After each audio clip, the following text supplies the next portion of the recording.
نحمده ونصلي على رسوله الكريم اما بعد فاعوذ بالله من الشيطان الرجيم بسم الله الرحمن الرحيم رب اشرح لي صدري ويسر لي امري واحلل عقدة من لساني يفقهوا قولي قالت لهم رسلهم ان کے رسولوں نے ان سے کہا ان نحن الا بشر مثلكم نہیں ہم مگر انسان تمہاری طرح کے ولیکن اللہ یمن علی من یشاء لیکن اللہ احسان کرتا ہے جس پہ چاہتا ہے. کیا احسان؟ کہ رسالت کے لیے چن لیتا ہے من عبادہ اپنے بندوں میں سے. وما کان لنا اور نہیں ہے ہمارے بس میں ان نأتیکم کہ ہم لائیں تمہارے پاس بسلطان کوئی دلیل الا باذن اللہ مگر اللہ کے اذن سے. پیغمبروں نے کبھی نہیں کہا کہ ہماری جیب میں ہے معجزے بولو کون سا چاہیے. نہیں، اللہ نے ہم کو نبی تو بنایا ہے، معجزے دکھانے والا نہیں بنایا. وعلی اللہ فلیتوکل المؤمنون مومنوں کو اللہ پر توکل کرنا چاہیے، یعنی انبیاء کو اللہ پر بھروسہ کرنا چاہیے. وما لنا الا نتوکل علی اللہ اور کیا ہے ہم کو کہ ہم اللہ پہ بھروسہ نہ کریں. وقد ہدانا سبلنا حالانکہ اس نے ہمارے راستوں کی طرف ہم کو ہدایت دی ہے. اللہ پہ بھروسہ کیوں نہ کریں؟ اسی نے تو ہم کو راستہ دکھایا. جب ہم اس کے راستے پہ چل رہے ہیں تو کیا وہ ہمارا سہارا نہ بنے گا، ہماری مدد نہ کرے گا؟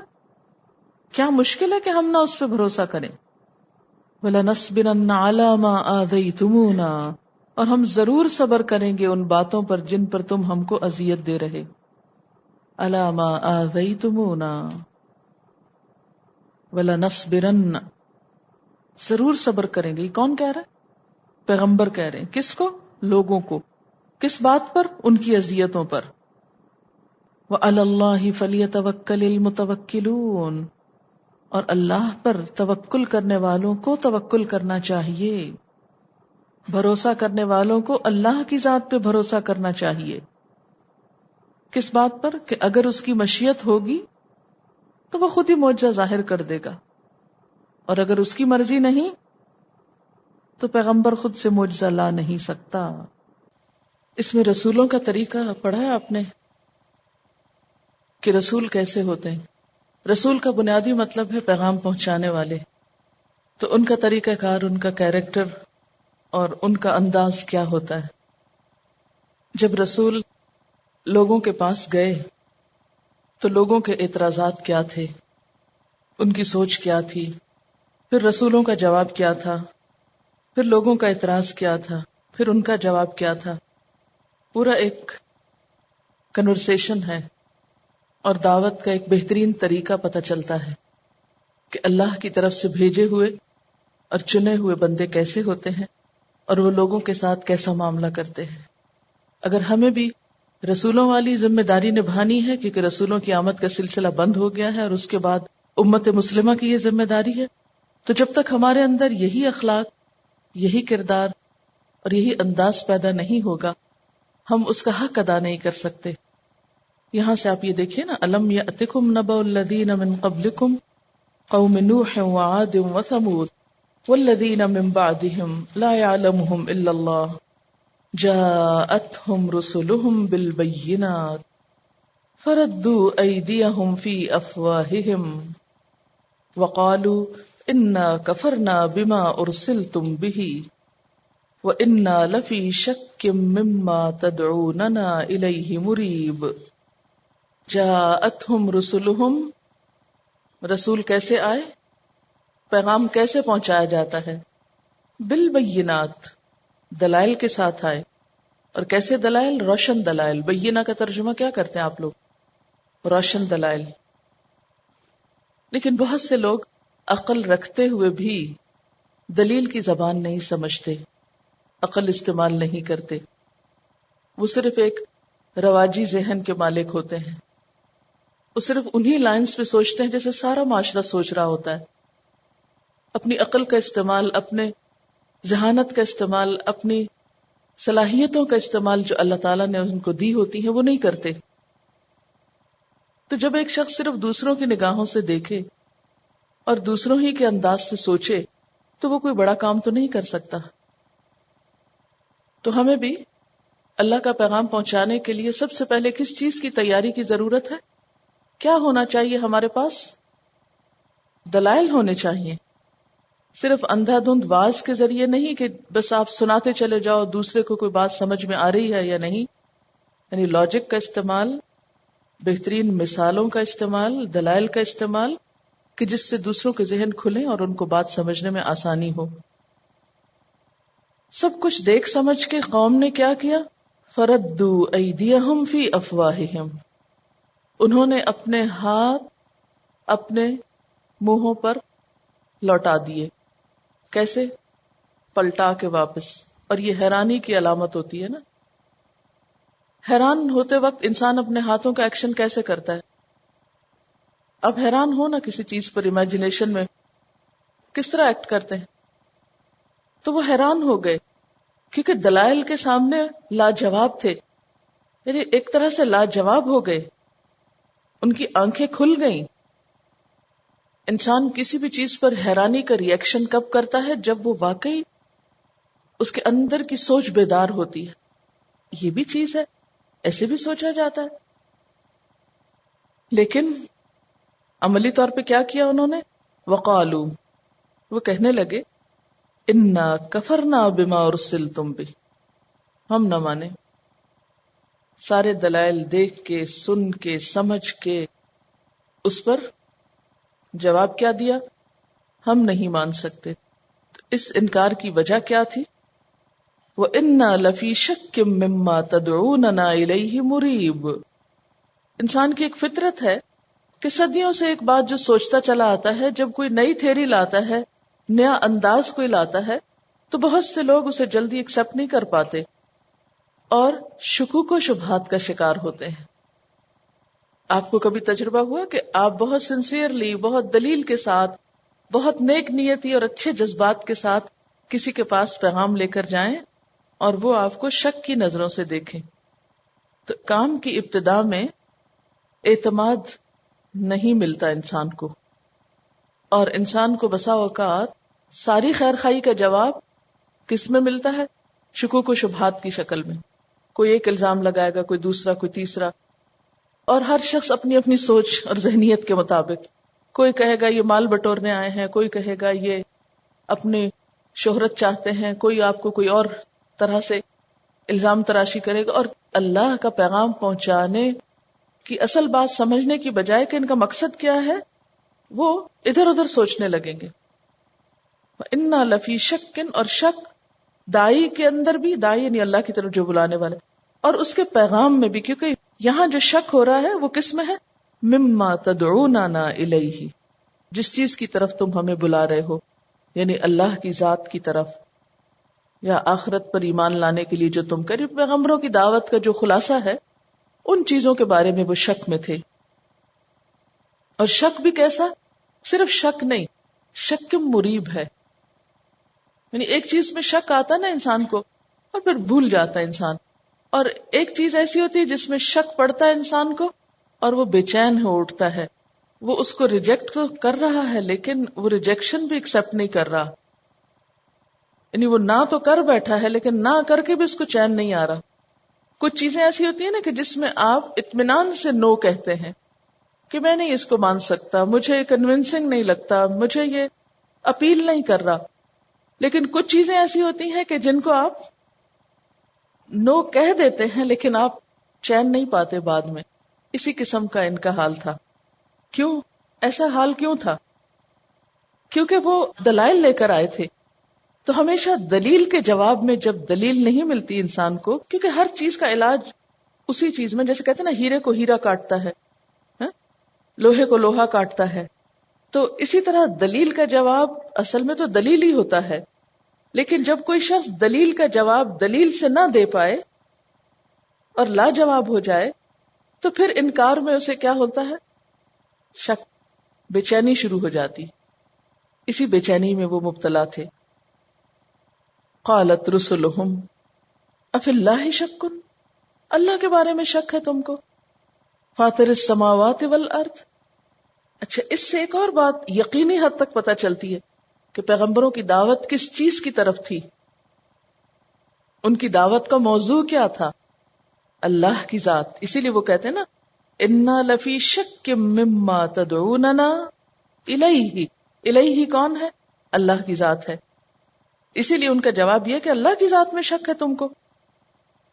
تو اس سے ہمیں ایک اور بات کیا پتہ چلتی کہ دین کے نام پر جو دعوت اور تبلیغ کا کام ہوتا ہے اس کا بھی اصل مقصد بندگان خدا کو خدا سے جوڑنا ہوتا ہے. لوگوں کے دل میں اللہ کی محبت، اللہ کا خوف اور اللہ کی طرف رجوع کرنے کا احساس پیدا کرنا ہوتا ہے. ہمارے اور مقاصد نہیں ہونے چاہیے، کیونکہ فی زمانہ دین کی جو انٹرپریٹیشن مختلف طریقے سے ہوئی ہے اس میں بہت سی اور چیزیں مقصد بنتی چلی جا رہی. مثلا کسی کا خیال یہ ہو سکتا ہے کہ یعنی ٹھیک ہے نام تو اللہ ہی کا ہے لیکن اقتدار کی جنگ لڑی جائے، اقتدار حاصل ہوگا تو پھر اللہ کی طرف لوگوں کو بلانا آسان ہوگا. لیکن پیغمبروں نے کبھی اس کے لیے کوشش نہیں کی. ان کی براہ راست کوشش اللہ کی طرف ہوئی. جب لوگ اللہ کی طرف آ گئے تو پھر ان کو نظام زندگی بھی دے دیا اور ان کو سب کچھ دے دیا جو ان کی ضرورت تھی. لیکن کبھی بھی وہ اقتدار کے حصول کے لیے نہیں آئے. ان کا یہ پرائمری ایم جو ہے وہ یہ نہیں رہا. ان کا پرائمری ایم کیا تھا کہ لوگ اپنے خالق کو پہچانیں. جب اس کو پہچان لیں گے تو پھر اس کا حق ادا کرنے کے لیے مختلف طریقے اختیار کریں گے جو بھی ضرورت ہوں گی. اچھا، ایک اور بات آپ نے غور کی ہوگی، پچھلے کئی صورتوں سے اتفاق سے آپ لوگ پیغمبروں کے حالات پڑھ رہے ہیں اور صورتوں کے نام بھی اس پر آ رہے ہیں. سورت یونس بھی پیغمبر کے نام پر ہے، ہود بھی، پھر یوسف بھی، پھر ابراہیم بھی. تو یہ قرآن پاک کا ایک ایسا حصہ تھا جو ذرا منفرد ہے، ایک سیٹ ہے پورا. یہ جو چیز مجھے سمجھ میں آئی ہے وہ یہ ہے کہ دعوت کا کوئی ایک لگا بندہ گھسا پٹا طریقہ نہیں ہوتا. حضرت یوسف کے جو حالات تھے وہ کسی اور کے نہیں تھے. ابراہیم علیہ السلام جن کیفیات سے گزرے وہ کسی اور پہ نہیں آئیں. اسی طرح یونس علیہ السلام پہ جو واقعہ گزرا وہ کسی اور کے ساتھ نہیں ہوا.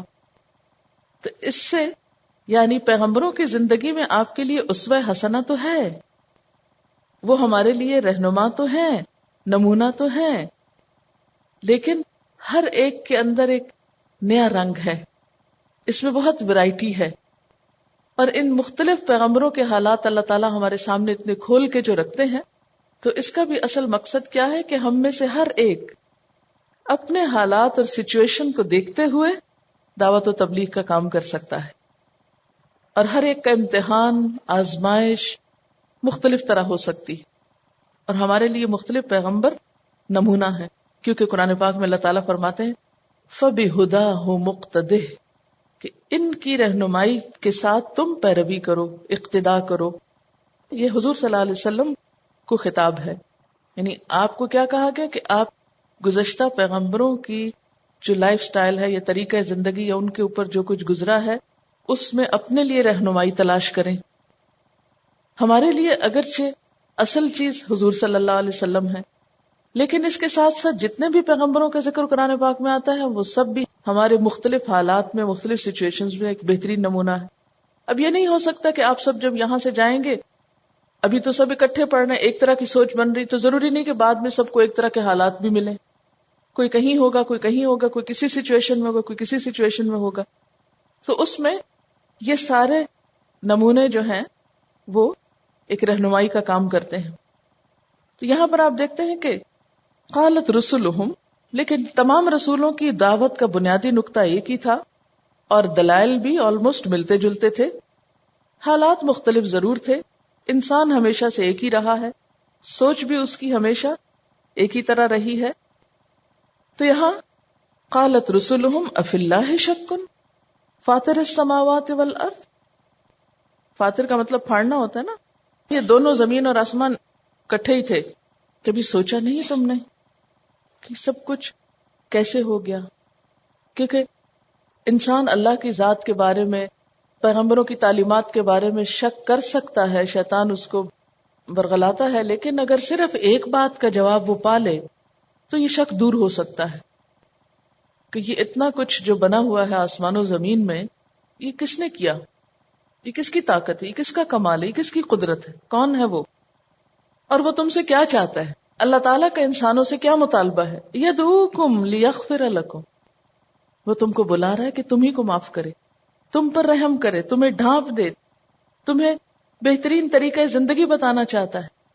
آج آپ دیکھیں کہ ہر انسان پریشان ہے، یا انسانوں سے پریشان ہے، یا مالی اعتبار سے پریشان ہے، کہیں نہ کہیں اس کا سکون لٹا ہوا ہے، گمبھیر مسائل کا شکار ہے، انڈیویجول لیول پر بھی اور اجتماعی لیول پر بھی۔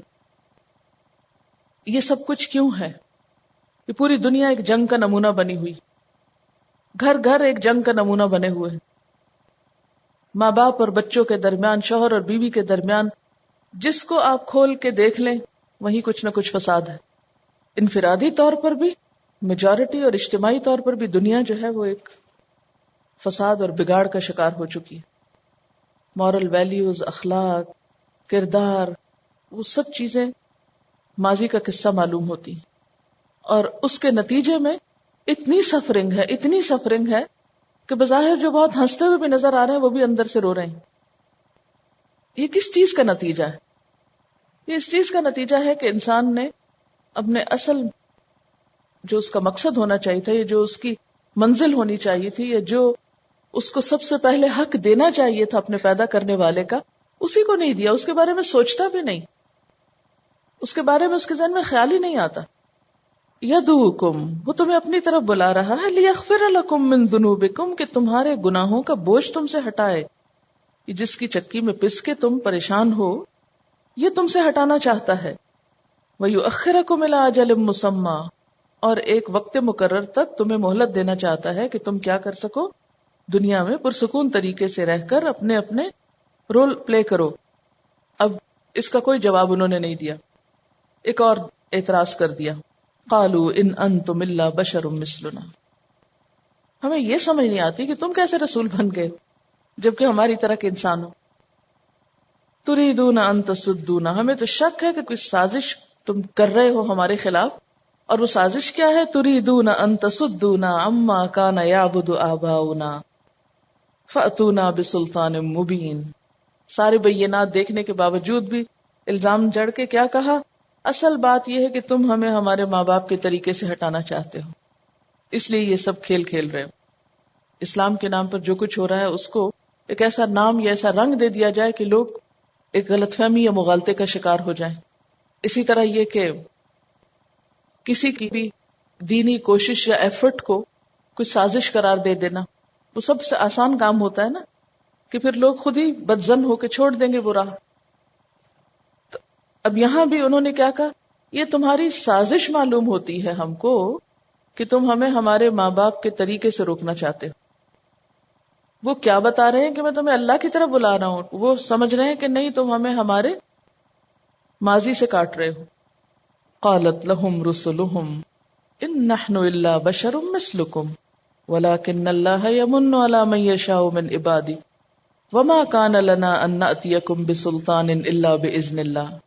تمہارے پہلے شبے کا جواب تو یہ ہے کہ ہاں ہم انسان ہی ہیں، لیکن اللہ نے ہم پر احسان کیا ہے کہ ہمیں تمہاری ہدایت کے لیے چن لیا ہے۔ اور دوسرے اعتراض کا جواب یہ ہے کہ تم جو ہم سے معجزے مانگ رہے ہو تو وہ تو اللہ کے اذن سے ہی آتے ہیں، ہم خود سے کچھ نہیں لا سکتے۔ کتنا ہمبلنس کی فیلنگ آتی ہے نا پیغمبروں کے اندر، کہ وہ اپنے ساری کوشش کو کیا قرار دیتے ہیں؟ اللہ کا احسان، اور پھر معجزات کے مطالبے کے جواب میں یہ بھی اللہ کے اذن سے ہے۔ گویا وہ اپنی ہستی منوانے کی کوشش میں نہیں ہے۔ ہمیں بھی جب اللہ کا پیغام دینا ہے لوگوں کو تو اپنی ہستی کو بیچ میں سے نکال لینا ہے، اپنی قابلیت اور اپنا کمال اور اپنی شان اور اپنی ذات اور اپنی بڑائی اور اپنا آپ، اس کو پیچھے لے آنا ہے، کیونکہ جب تک ہمارے سامنے اپنے آپ کو پروموٹ کرنا ہوگا تو اللہ کا پیغام نہیں پہنچ سکتا۔ اور پھر آگے کہتے ہیں وَعَلَى اللَّهِ فَلْيَتَوَكَّلِ الْمُؤْمِنُونَ۔ ہوتا یہ ہے نا کہ جب اس طرح کی بحثیں چھڑ جاتی ہیں معاشرے کے اندر تو جو ایمان والے ہیں وہ خوف کا شکار ہو جاتے ہیں، وہ تذبذب میں آنے لگتے ہیں، تو اس پر یہ کہ ان کو اللہ پہ بھروسہ کرنا چاہیے اگرچہ وہ تعداد میں کم ہو. وَمَا لَنَا أَلَّا نَتَوَكَّلَ عَلَى اللَّهِ وَقَدْ هَدَانَا سُبُلَنَا وَلَنَصْبِرَنَّ عَلَى مَا آذَيْتُمُونَا.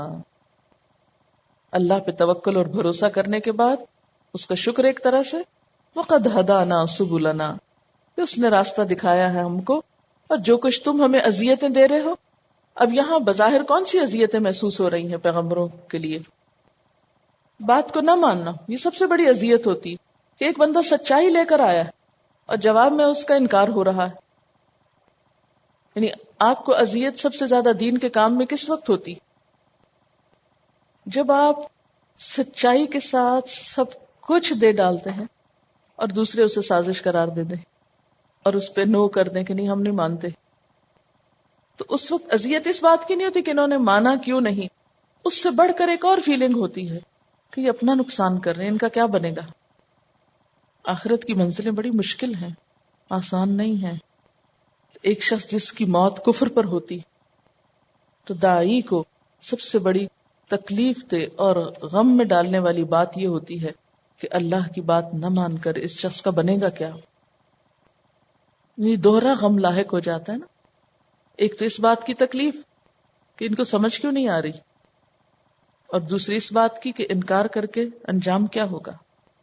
اور پھر کوئی جوابی کارروائی نہیں. وَلَنَصْبِرَنَّ عَلَى مَا آذَيْتُمُونَا، ہم صبر کریں گے. اور صبر کس کو بولتے ہیں؟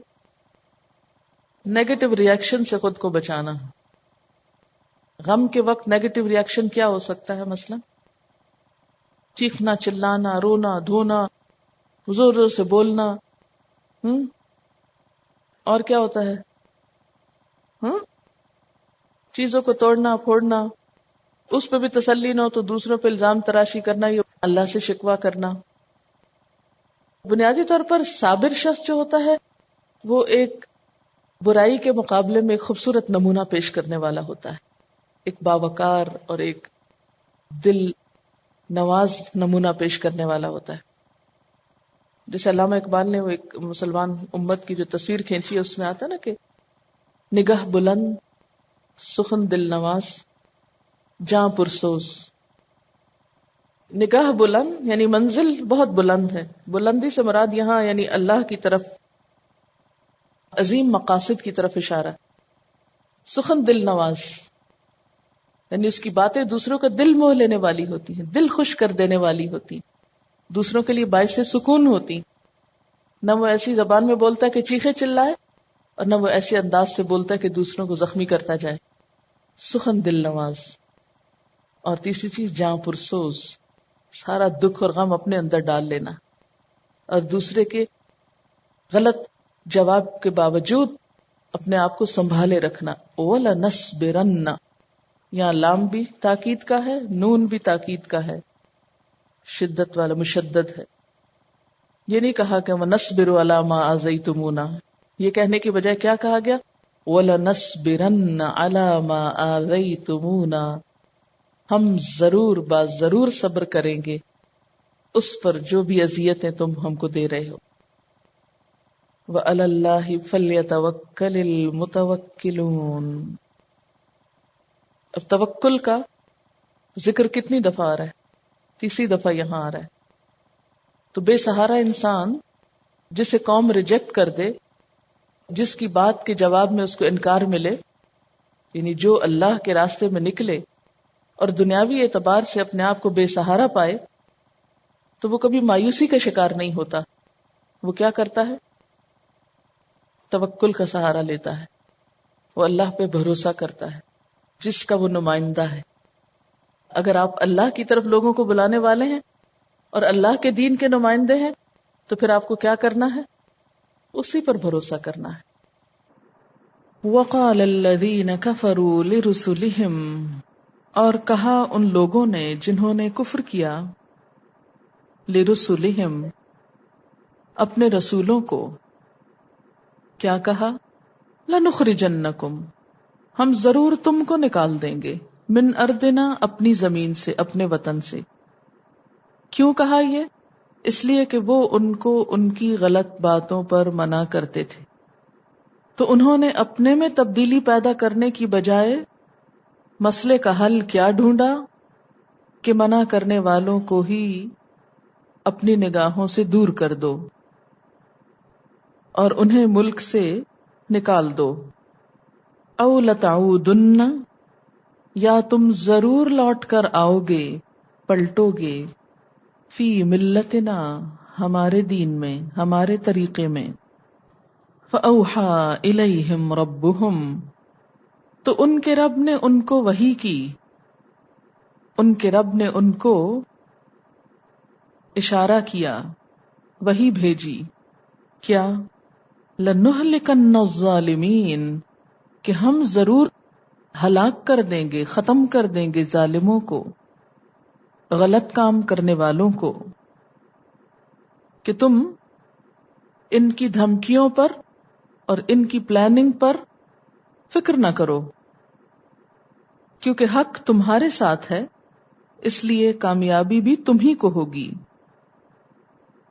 جیسے کہ سورۃ صافات میں آتا ہے، وَلَقَدْ سَبَقَتْ كَلِمَتُنَا لِعِبَادِنَا الْمُرْسَلِينَ أَنَّهُمْ لَهُمُ الْمَنْصُورُونَ وَأَنَّ جُنْدَنَا لَهُمُ الْغَالِبُونَ، کہ ہمارا کلام ہمارے رسولوں کے لیے پہلے ہی گزر چکا، ہماری بات کیا کہ انہی کی مدد کی جائے گی، یعنی رسولوں کی، اور ہمارا ہی لشکر غالب آ کر رہے گا. سورۃ مجادلہ میں آتا ہے کتب اللہ، اللہ نے لکھ دیا ہے، یہ بات لکھی جا چکی ہے. کیا؟ لأغلبن انا ورسلی، کہ ضرور میں اور میرے رسول ہی غالب آئیں گے. رسولوں کی مدد کیوں ہوئی؟ ان کی سچائی کی وجہ سے، ان کے اخلاص کی وجہ سے، ان کی اچھی نیتوں کی وجہ سے. رسولوں کے بعد بھی جو شخص خالصتاً اللہ کی رضا کے لیے کام کرے گا، اس کے لیے بھی مدد ضرور آئے گی. اور جو اس کام میں جتنا رسولوں کے طریقہ کار کے قریب تر ہوگا، اتنی ہی زیادہ اللہ کی مدد پائے گا. اس لیے کبھی لوگوں کے خوف سے حق بات کے اظہار میں کمزور نہیں پڑنا چاہیے، اور لوگوں کے کہنے سے حق کو چھوڑ نہیں دینا چاہیے، خواہ وہ ان کی مرضی کے خلاف ہی کیوں نہ ہو. اس کے بعد فرمائے وَلَنُسْكِنَنَّكُمُ الْأَرْضَ مِن بَعْدِهِمْ، اور ان ظالموں کے بعد ہم تم کو زمین میں بسائیں گے، تم کو آباد کریں گے. اشارہ ہے کہ آپ فاتحانہ انداز میں مکہ میں داخل ہوں گے اور آپ کے دشمن مٹ جائیں گے، مغلوب ہو جائیں گے. ذالک، یہ میرا وعدہ، یہ میرا طریقہ، لمن، واسطے ہر اس شخص کے ہے، خاف مقامی، جو میرے سامنے کھڑے ہونے کا خوف کرے، وخاف وعید، اور میری وعید سے ڈرے، میری سزا سے ڈرے. یعنی رسولوں کے لیے تو یہ وعدہ ہے ہی، لیکن اس کے بعد یہ وعدہ ہر اس شخص کے لیے ہے، لمن خاف مقامی، جو اللہ کے ڈر سے درست کام کرے، جس کو اس بات کا خوف ہو کہ مجھے اپنے ان اعمال کی جواب دہی ایک روز اللہ کے حضور جا کر کرنا ہوگی. اور پھر جب دلیل کا جواب کچھ نہیں پڑا، کہا کہ ہم تو تمہیں اپنی زمین سے نکال دیں گے یا پھر ہماری ملت میں آ جاؤ. اللہ نے وحی کے ذریعے کیا کہا؟ ہم ظالموں کو ہلاک کر دیں گے اور تم کو زمین میں بسائیں گے. لیکن یہ کس کے لیے ہے وعدہ؟ ذالک لمن خاف مقامی وخاف وعید وخاب کل جبار عنید. اور آخرت میں انجام میں ورائی جہنم ویسقا من ماء سدید. تو دنیا میں اگر ایسے لوگ بہت طاقتور بھی نظر آئیں تو صبر کی ضرورت. وآخر دعوانا ان الحمد للہ رب العالمین. سبحانک اللہم وبحمدک نشہد ان لا الہ الا انت نستغفرک ونتوب الیک. والسلام علیکم ورحمۃ اللہ وبرکاتہ.